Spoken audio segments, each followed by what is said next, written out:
ఈరోజు మనం జకర్యా గ్రంథం 3వ అధ్యాయం తీసుకుందాం. యెహోషువ మలిన వస్త్రములు ధరించిన వాడే దూత సముఖంలో నిలబడి ఉండగా. దూత ఎవరు? మలిన వస్త్రాలేంటి? యెహోషువ అనే భక్తుడు మలినమైన వస్త్రాలు ధరించుకొని దూత సముఖంలో నిలబడి ఉండగా దూత దగ్గర నిలిచి ఉన్న వారిని పిలిచి ఇతని మైల బట్టలు తీసివేయడని ఆజ్ఞాపించాను. నీ దోషమును పరిహరించి ప్రశస్తమైన వస్త్రములతో నిన్ను అలంకరించుచున్నానని చెప్పి సెలవిచ్చాను. ఇక్కడ మనం గమనిస్తాయి, ఒక వ్యక్తి మురికి వస్త్రాలతో ఉన్నాడు. ఆ వ్యక్తిని ప్రభు పిలుస్తున్నాడు.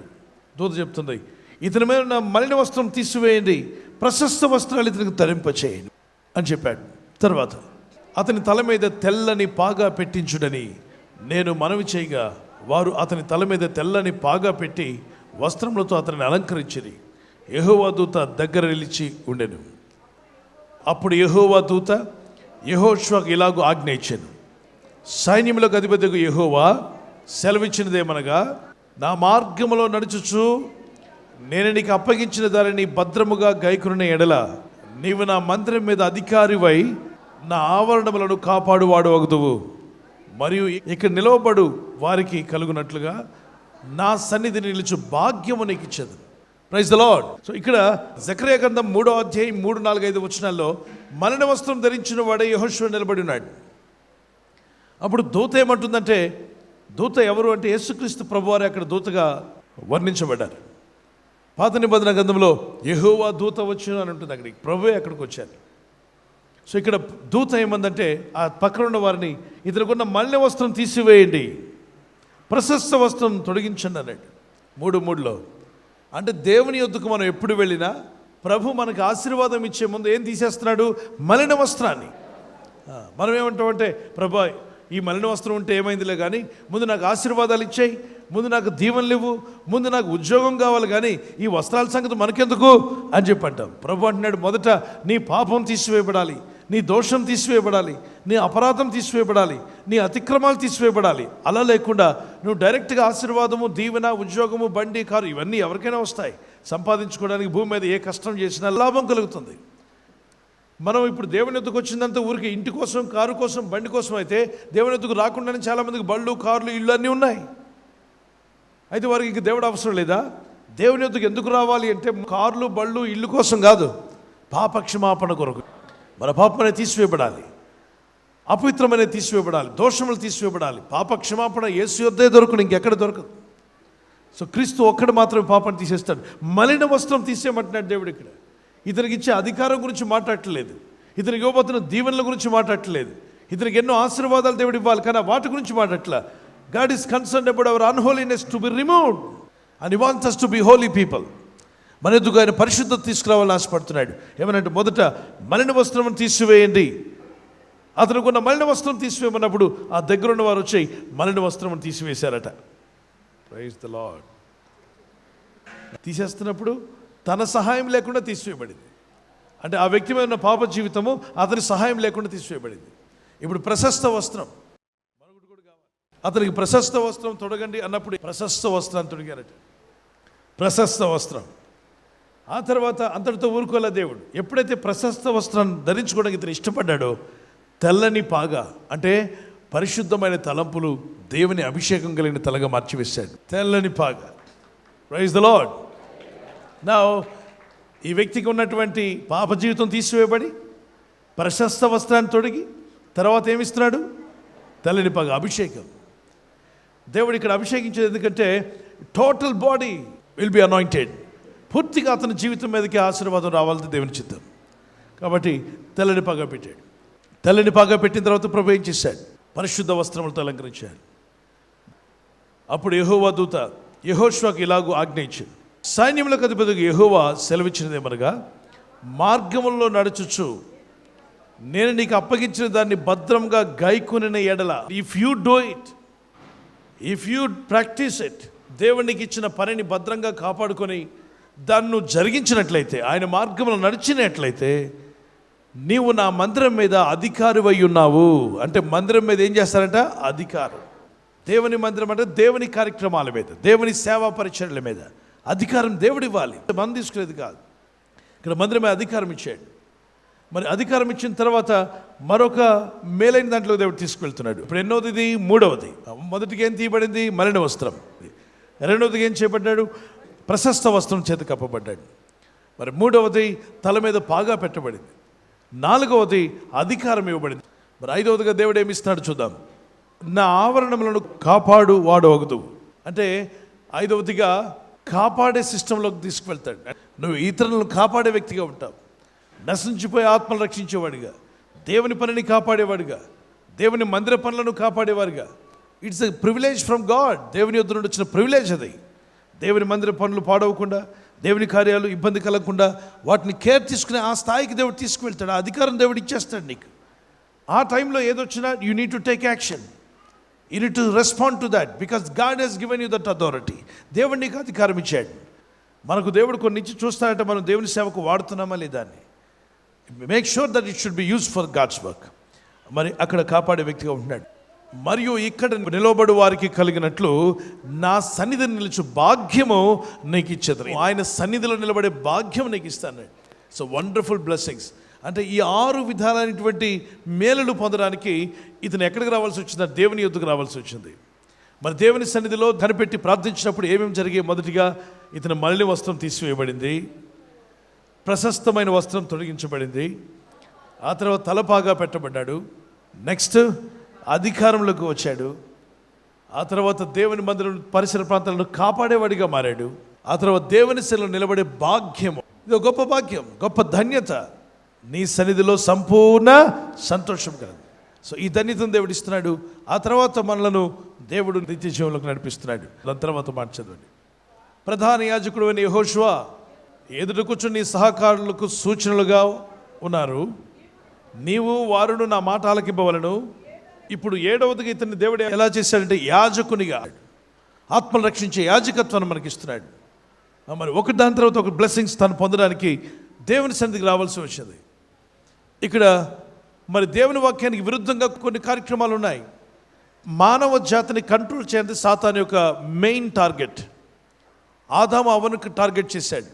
అపవాదైన సాతాను ఆదాము అవ్వను కంట్రోల్ చేసి వారి దగ్గర నుండి సమస్తాన్ని తీసుకోవడం ప్రయత్నం చేశాడు. భూమి మీద అధికారం, సముద్రం మీద అధికారం, ఆకాశమండలం అధికారం. ఈ 3 అధికారాలు తాను దోచేసుకున్న తర్వాత తన ఇష్టమైనవి ఆకాశంలో, సముద్రంలో, భూమి మీద జరిగిస్తున్నాడు. అపవాదైన Satan always trying to control people. మీరు గమనించినట్లయితే జెజబెల్ ఏలియాను కంట్రోల్ చేయాలని చూస్తుంది. జెజబెల్ ఆత్మ నేటికి ఉంది. ఏదో కలిగిస్తానని చెప్పి రకరకాలుగా భయాలు మనుషులకు పంపిస్తూ ఉంటుంది. ఈ జెజబెల్ ఆత్మ ప్రపంచం అంతా తిరుగుతూ ఉంది. దేవుని కార్యాలు, దేవుని కార్యక్రమాలు జరుగుతున్నప్పుడు అడ్డగించడానికి ప్రయత్నం చేస్తారు, కంట్రోల్ చేస్తారు. యాంటాక్రైస్ట్ అనే వ్యక్తి ఒక అతను వస్తాడు. సముద్రం నుండి ఒక కొమ్ము బయటకు వస్తున్నాడు. సముద్రం అంటే దేవుని వాక్య ప్రకారం జనులు. ఒక కొమ్ము రావడం అంటే అధికారి, జనాల్లో నుండి వచ్చిన ఒక అధికారి. అలాగ 10 కొమ్ములు బయటకు వచ్చి అన్ని కొమ్ములు కలిపి ఒక కొమ్ముకి అధికారం ఇచ్చేస్తాయి. అంటే ప్రపంచ దేశాలను ఒక నాయకుడికి అధికారం వెళ్ళిపోతుంది. అతను యాంటాక్రైస్ట్గా ప్రపంచాన్ని ఏలడం ప్రారంభిస్తాడు. అప్పుడు మతపరమైనటువంటి ఏ గ్రంథాన్ని చదవనివ్వడు. బైబిల్ కానీ మత గ్రంథాలు ఏవి చదవద్దంటాడు. మత సామరస్యం అని చెప్పి అంటాడు. అంతా ఒకటే అని చెప్పి అంటాడు. 1 world order, 1 world leader, 1 world currency, cashless society, ప్రపంచం మొత్తం. ఇవన్నీ చకచక జరిగిపోతాయి. ఇది ప్రవచనాల్లో ఉంది. ఈ ప్రవచనాల్లో చెప్పబడినట్టుగా ప్రపంచమంతా 1 కంట్రోల్లోకి వచ్చేస్తుంది. అయితే దేవుని పిల్లలు ఎవరు కూడా దాన్ని ఒప్పుకోరు. అతను ఆకాశం నుండి అంటే అగ్ని వస్తుంది పైనుండి. ఓ బొమ్మను చేసి అని ఊస్తే బొమ్మ నడుస్తుంది. ఇంకెవరు నమ్మరు చెప్పండి? అందరూ సాష్టాంగం పడిపోతారు, నువ్వే దేవుడు అని. కానీ పరిశుద్ధ గ్రంథం బైబిల్ తెలిసిన వాడు మాత్రం చెప్తారు, వీడు సాతాను, నిజమైన దేవుడు కాదు. మరి అధికారం ఎలా వచ్చిందంటే దేవుడే పర్మిషన్ ఇస్తున్నాడు. ఎందుకంటే మనుషులు తాడో పేడో తెలుసుకోవాలి. ఉంటే సత్యం వైపు, లేకపోతే అసత్యం వైపు. ప్రజలు చాలా తెలివైన వారు. ఏం చేస్తున్నారు? అటు దేవుడు కావాలి, లోకము కావాలి, పాపం కావాలి, పరిశుద్ధత కావాలి, పరలోకం కావాలి, నరకం కావాలి, 2 కావాలంటే. ఒక యవనస్తుని అడిగిందట దూత, మరి నువ్వు పరలోక రాజ్యం రావాలనుకుంటున్నావా అంటే ఎస్. మరి పరిశుద్ధంగా బ్రతుకుతావంటే నో అన్నాడట. అంటే పరిశుద్ధంగా బతకవా అంటే బతకను అన్నాడట. అంటే నీ అర్థం ఏంటంటే భూమి మీద ఉన్నంతకాలం పాపంలో ఉంటా, చనిపోగానే పరలోకం వెళ్ళాలి. పరలోకానికి తగినట్టుగా జీవితం నాకు వద్దు, నాకు పాప క్షమాపణ వద్దు, నాకు లోక సంబంధమైన జీవితమే కావాలని. సో పాపం లేని వారు ఎవరు లేరు, అందరిలో పాపం ఉంది. కానీ కడగబడి యేసు రక్తంలోకి రావాలి. Praise the Lord. చేతులకు మురికి అంటుకోవడం తప్పుగా, దాన్ని కడుక్కుంటున్నావా లేదని చాలా ప్రాముఖ్యమైంది. సో ఇక్కడ అపవాది ప్రపంచాన్ని కంట్రోల్, జెజబెల్ ఆత్మ ప్రపంచాన్ని కంట్రోల్ చేయడానికి చూస్తుంది. రకరకాల తంత్ర మంత్రాలతో రకరకాలైన అపవాది క్రియలు ప్రపంచం అంతటిని కూడా మానవాళిని కంట్రోల్ చేస్తాయి. ఈ 666 ఈ RFID చిప్ అనేది కుక్కల్లో కూడా పెట్టారట, జంతువుల్లో. ఆ జంతువు ఎక్కడికి వెళ్తున్నా నెట్లో చూస్తే కనబడిపోతుంది. మొబైల్ ఫోన్లో కూడా శాటిలైట్ సహాయంతో దాన్ని వెతికితే ఆ కుక్క ఎక్కడ తిరుగుతుందో కనిపిస్తుంది. దీన్ని కొన్ని పులులకి, కొన్ని పాములకి, కొన్ని జంతువులకి వాటిని ఇంప్లాంట్ చేశారు. అది మనిషికి మాత్రం ఎక్కడ సెట్ అవట్లా. ఒకటి కుడి చెయ్యి, రెండవది నుదుటి, ఈ 2 స్థలాల్లో మాత్రమే సెట్ అవుతుంది తప్ప ఇంకెక్కడ పెట్టినా సెట్ అవట్లా. చూడండి, మానవ దేహంలో హీట్ అన్ని చోట్ల ఒకే విధంగా ఉండదు. తల దగ్గర ఒక హీట్ ఉంటే మెడ దగ్గర మరో హీట్ ఉంటుంది, చేతుల దగ్గర వేరే విధంగా హీట్ ఉంటుంది. అవయవాల్లో డిఫరెంట్ ప్లేసెస్లో డిఫరెంట్ హీట్ పెట్టాడు దేవుడు. అందులో టెంపరేచర్ ఎప్పుడు మారకుండా ఇంచుమించు ఒకే విధంగా ఉండడానికి ప్రయత్నం చేసే స్థలాలు ఏదంటే కుడి చెయ్యి, మనిషి యొక్క నుదుటి దగ్గర, నుదుటిలో ఒక భాగం ఇంచుమించు ఒకే విధంగా కనిపిస్తుంది కనుక ఇది ఎక్కడ మాత్రం ఇంప్లిమెంటేషన్ అవుతుంది. సో ఒకవేళ భర్త గారు పెట్టుకున్నారు అనుకోండి, ఎక్కడికి వెళ్ళావు నీవు అని అడిగితే నేను డ్యూటీకి వెళ్ళాను అన్నాను అనుకోండి, డ్యూటీకి వెళ్ళాడా ఇంకెక్కడికి వెళ్ళాడని ఆమె కంప్యూటర్లో వెతుకుతున్నాడు, టక్ టక్ టక్ టక్మని కొడుతుంది. భర్త ఎక్కడికి వెళ్ళాడో కనిపిస్తుంది, భార్య ఎక్కడికి వెళ్తుందో కనిపిస్తుంది, పిల్లలు ఎక్కడికి వెళ్తున్నారో కనిపిస్తారు. అంటే మనుషులందరినీ ట్రాక్ చేయాలనుకుంటున్నాడు సాతానుడు. బీస్ట్, క్రూర మృగము, క్రూరమైన మనస్సు కలిగిన మృగ స్వభావం కలిగిన మనుషుడే కానీ లోపల క్రూర జంతువు లాంటి మృగ స్వభావం కలిగిన వ్యక్తి. అతను పరిపాలన చేస్తాడు ప్రపంచాన్ని. బయటకు మాత్రం మంచి మాటలు మాట్లాడతాడు. ఇది రాబోతుంది ప్రపంచం అంతటికి, దాని గురించి ప్రవచనాలు మాట్లాడుతున్నాయి. సో మనం చేయవలసింది ఏంటంటే రక్షకుడైన యేసుక్రీస్తునందు విశ్వాసం ఉంచి ప్రార్థనా విశ్వాసంలో ముందుకు సాగుతున్నప్పుడు నువ్వు దేనికి భయపడినక్కల్లా యేసునందు విశ్వాసం ఉంచేవాడు నశింపక నిత్య జీవం. పరిశుద్ధాత్ముడు మనల్ని నడిపిస్తాడు, ఆయన ఆత్మ మన మీద ఉంటుంది. ప్రభు రాకడ అనేది ఒకటి రాబోతుంది, ఆ రాకడలో మనం ఎత్తబడతాం. మనలను దేవుడు పరిశుద్ధాత్మ కంట్రోల్లో ఉండమన్నాడు. అపవాదేమో తన కంట్రోల్లో తీసుకుని ఏం చెప్తాడు చివరికి, యేసు ప్రభువా నువ్వు ఎంతమంది కొరకు రక్తం కార్చినా జనమంతా నా పార్టీయే, నీ పార్టీ కాదు. నీ దగ్గర నిన్ను నమ్ముకున్న వాళ్ళు కొంతమంది ఉన్నారు చూడు, వాళ్ళ కొరకు నువ్వు ప్రాణం పెట్టావు, రక్తం కాచి అన్నీ చేసావు, కానీ ఈ టికెట్లన్నీ నా దగ్గరకు వచ్చి కూర్చున్నాయి. నేనంటేనే వాళ్ళకి ఇష్టం, నేను పాతాళానికి తీసుకెళ్తానన్నా వాళ్ళు నా ఇంటే వస్తా అంటున్నారు. నిన్ను కోరుకోవట్లే, వారు నన్ను కోరుకుంటున్నారు అన్నప్పుడు దేవుడు అంటున్నాడు ఎవరు ఏం కోరుతున్నారో అక్కడికి వెళ్ళిపోమంటాడు. అంటే అపవాదికి వారికి సంబంధించిన ఆత్మలను నిత్య నరక పాతాళ అగ్నిగుండానికి తీసుకుపోతాడు. ప్రకటన 14:9 కూడా చదవండి. మరియు వేరొక దూత అనగా 3వ దూత వీరి వెంబడి వచ్చి గొప్ప స్వరంతో ఇలాగూ చెప్పారు, ఆ క్రూర మృగమునకు కానీ దాని ప్రతిమకు కానీ ఎవడైనా నమస్కారం చేసి తన నొసటి అందేమి చేతి మీదనేమి ఆ ముద్ర వేయించుకుని ఎడల, ముద్ర వేయించుకున్న వారందరికీ ఏం జరుగుతుందట? 10వ వచనం కూడా, ఏమీ కలపబడకుండా దేవుని ఉగ్రతలో పోయబడిన దేవుని కోపమును మద్యమును వాడు త్రాగును. అంటే ఏమీ కలపబడకుండా అంటే ఏంటండి అంటున్నారా? ఉగ్రత డైరెక్ట్గా. కొంత మందుబాబులకు బాగా తెలుసు, సోడా కలపకుండా తాగితే ఏమైపోద్దో, నీళ్లు కలపకుండా సోడా కలపకుండా తాగుతూ ఉంటారు కొంతమంది. ఇక్కడ దేవుని ఉగ్రతలో ఏమి కలిపితే మళ్ళీ ఉగ్రత పవర్ తగ్గుతుంది. ఎంత దేవుని కోపం ఉందో అంత కోపం కూడా వాళ్ళు తాగాల్సి వస్తుందట. ఏమీ కలపబడకుండా దేవుని ఉగ్రత పాత్రలో పోయబడిన దేవుని కోపమును మద్యమును వాడు త్రాగును. మద్యం తాగినట్టుగా తాగుతారు. ఆ పరిశుద్ధ దూతల ఎదుటను గొర్రెపిల్ల ఎదుటను అగ్ని గంధకముల చేత వాడు బాధింపబడును. అగ్ని గంధకముల చేత బాధపడుతూ ఉంటాడు నరకంలో. దాని తర్వాత వారి బాధ సంబంధమైన పొగ యుగ యుగములు లేచును. నరకంలో పడిపోయిన వారి పొగ ఏం చేస్తుంది? యుగ యుగాలు. అంటే ఈ ముద్ర వేయించుకున్న వారు వేయించినటువంటి మృగమైనటువంటి అధికారులు అందరూ కూడా చీకటి శక్తులు నరకంలో మరి కాలుతూ ఉంటాయి. ఆ క్రూర మృగమునకు కానీ దాని ప్రతిమకు కానీ నమస్కారం చేయువారును దాని పేరు గల ముద్ర ఎవడైనా వేయించుకునే వాడును రాత్రింబగళ్ళు నెమ్మది లేని వారే ఉందరు. ఎందుకని నెమ్మది లేదు? అగ్నిలో కూర్చున్న వాడికి నెమ్మది ఉండదు. ఆత్మ నిరంతరము రాత్రింబగళ్ళు ఏడుస్తూనే ఉంటుంది. దాని తర్వాత దేవుని ఆజ్ఞలను యేసును గుర్చిన విశ్వాసమును గైకొనుచున్న పరిశుద్ధుల ఓర్పు ఇందులో కనబడి. అంటే ఇందులో ఓర్పు కనిపిస్తుంది. భక్తులు ఎవరైతే ఉన్నారో వారు దాన్ని అసహించుకుంటారు కాబట్టి వారు దాన్ని తప్పించుకుంటారని. ఇక్కడ దేవుని రాకడకు సిద్ధపరచాల్సినటువంటి బోధలు మనం ఆప్ చేయొద్దు. వాటిని ఎప్పుడు బోధిస్తూనే ఉండాలి. ఆత్మలు సిద్ధపడాలి, నమ్మి బాప్తిసం పొందిన రక్షణ పొందాలి, రక్షణ పొందాక పరిశుద్ధుల సహవాసం ప్రతి ఆదివారము ప్రార్థనా సహవాసానికి రావాలి. సెల్ ఫోన్ ఛార్జింగ్ చేసుకున్నట్టు నీ ఆత్మను ఛార్జింగ్ చేసుకోవాలి. వాక్యం వినడం వల్ల, ప్రార్థన చేయడం వల్ల నీ ఆత్మ ఛార్జింగ్ చేయబడుతుంది. అప్పుడు నీలో ఈ గుణాలన్నీ కనిపిస్తాయి. ఆ మనిషిలో ఉంటున్న virtue, knowledge, self control, perseverance, godliness, brotherly kindness, love, joy, peace, long suffering, kindness, goodness, faithfulness, gentleness, self control, ప్రేమ, సంతోషం, సమాధానం, దీర్ఘశాంతం, దయాళుత్వం, మంచితనం, సాత్వికము, ఆశానిగ్రహము, మరి విశ్వాసం, ఇవన్నీ కూడా others marks of the maturity. మనిషిలో ఒక మెచ్యూరిటీ అనేది వచ్చేస్తుంది. ఆత్మీయతలో మనం ఎదగడం ప్రారంభిస్తాం. సాలిడ్ ఫుడ్, ఆత్మీయ ఆహారం తీసుకుంటాం. డిజర్న్ గుడ్ అండ్ ఈవిల్, మంచి చెడుని వివేచిస్తావు. లవ్ ఫర్ వన్స్ ఎనిమీస్, శత్రువులు కూడా క్షమిస్తావు, ప్రార్థన చేస్తావు. Realization of the one's own imperfection, అన్ని విషయాల్లో కూడా దేవుని బిడ్డలుగా మనం పర్ఫెక్షన్లోకి తీసుకుని వెళ్తాడు. ఈ విధంగా సాలిడ్ ఫాలోడ్ అంటే క్రీస్తుని వెంబడించేవారిగా ఉంటాం. ఈ మెచ్యూరిటీ అనేది దేవుడు మనకి ఇస్తాడు.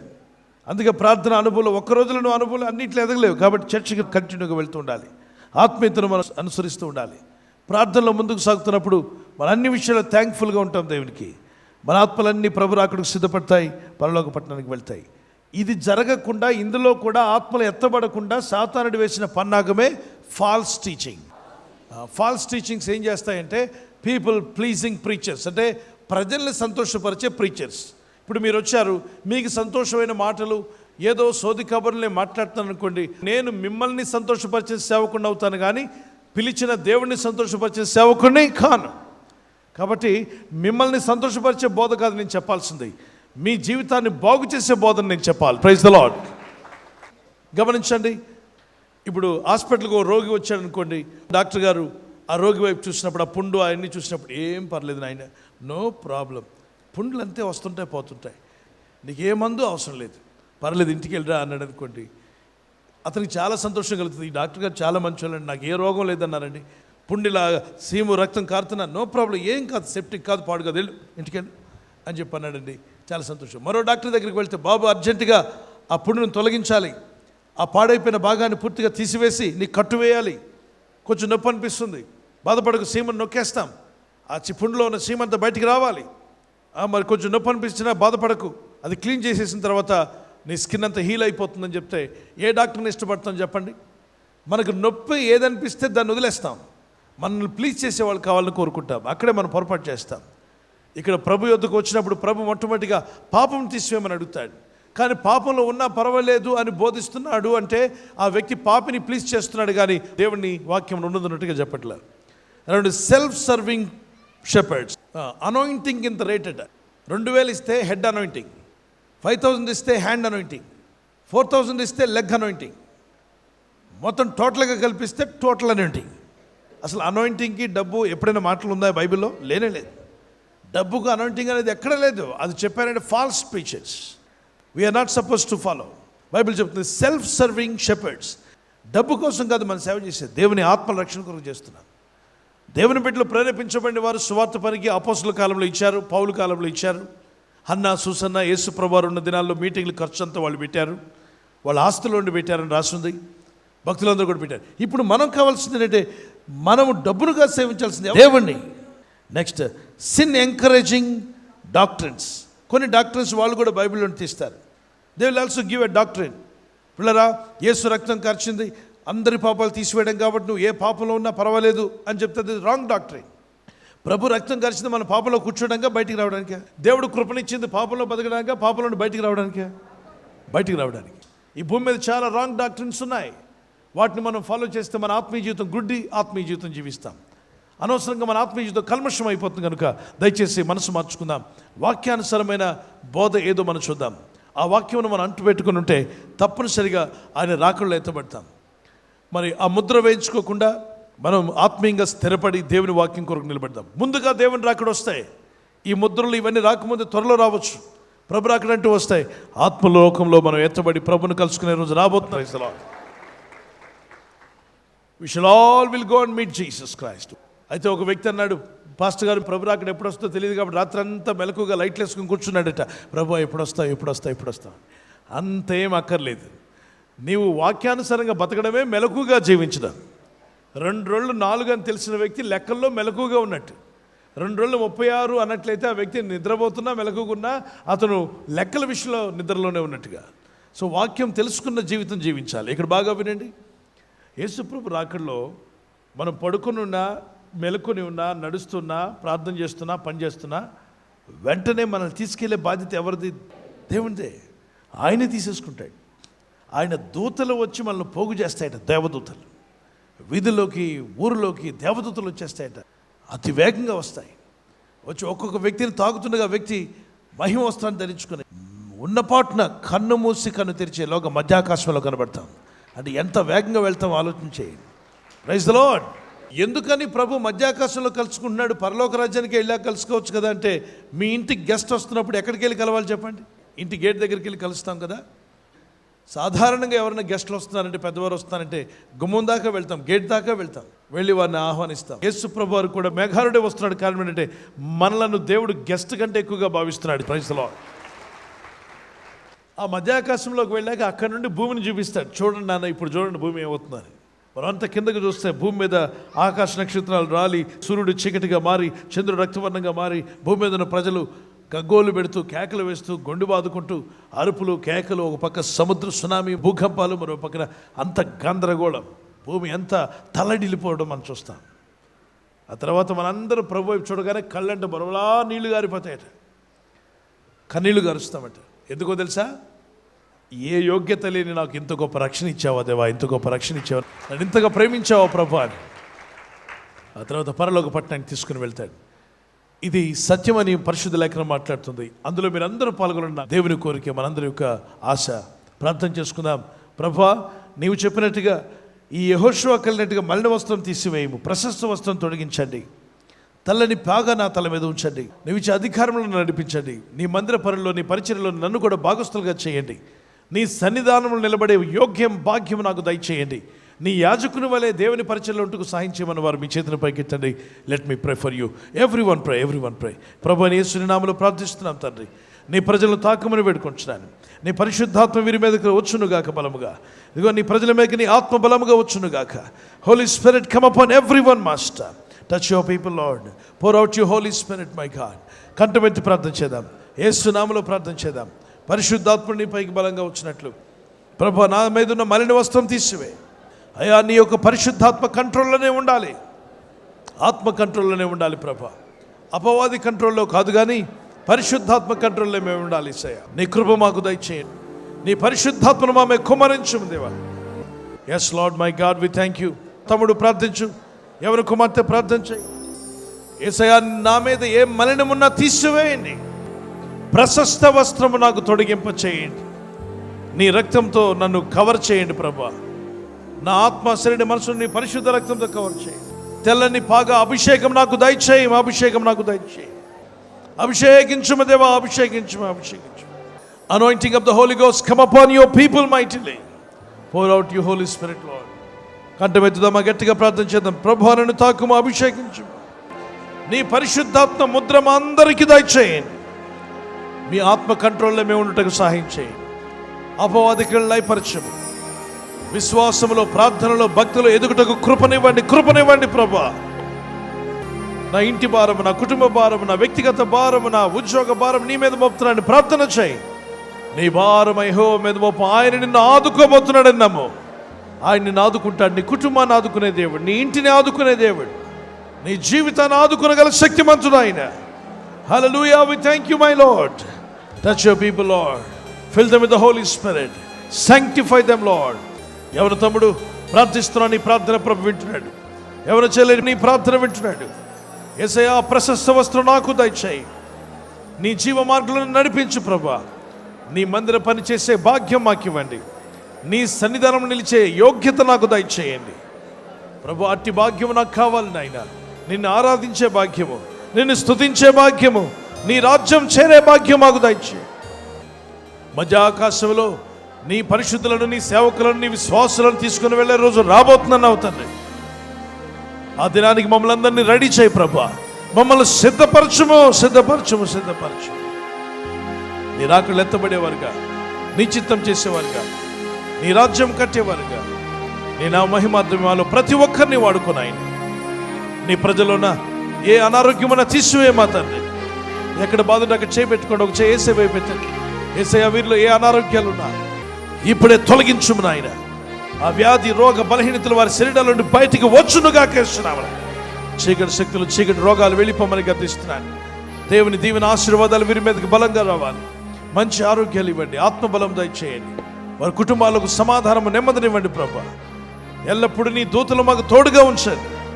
మా రాకపోకల్లో మీ కాపుదల నుంచి మీరే మహిమ పొందమని, నేను ఎక్కడున్నా, ఏ ప్రాంతంలో మా వాళ్ళు ఉన్నా, నీ రాకడ కొరకు మమ్మల్ని సిద్ధపరచుకోమని యేసుక్రీస్తు పరిశుద్ధ నామములో అడుగుచున్నాను నా పరలోకపు తండ్రి.